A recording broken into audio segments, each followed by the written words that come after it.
Moses, the great leader who had led the Israelites out of slavery in Egypt and guided them through the desert for 40 years, had seen his life's journey come to its final chapter. As the people camped on the plains of Moab, just across the Jordan River from the Promised Land, Moses knew his time had come. God had called him to a high mountain, the mountain of Nebo, from where he would gaze upon the land that had been promised to Abraham, Isaac, and Jacob's descendants.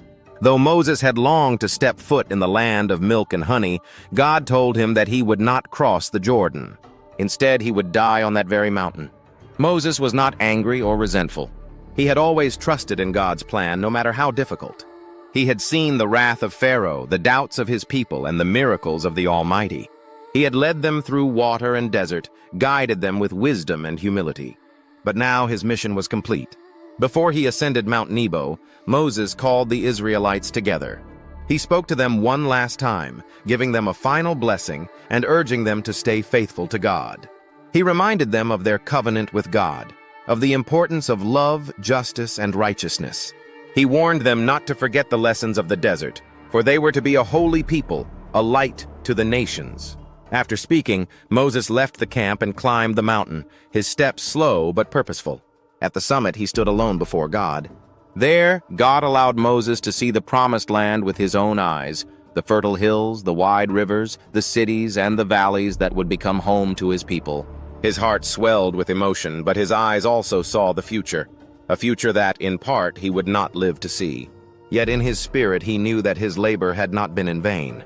As the sun began to set over the horizon, casting a golden light across the land, Moses, at the age of 120, laid down to rest.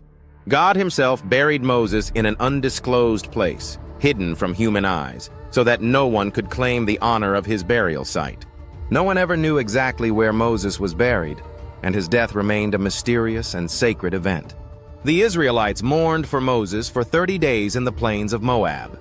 They wept for their leader, the man who had been their guide, their prophet, and their servant of God. Yet even in their mourning, they knew that Moses' work was not truly over. He had passed the mantle of leadership to Joshua, his faithful assistant, and the people knew that the journey would continue. Moses' legacy endured through the generations. His teachings, his courage, and his unwavering faith in God became a cornerstone of Israel's identity. And though Moses never set foot in the promised land himself, his spirit lived on in the hearts of the people he had delivered, guiding them through the struggles and triumphs to come. And so, Moses died not in bitterness or regret, but in peace, his final breath a surrender to the God he had served so faithfully all his life.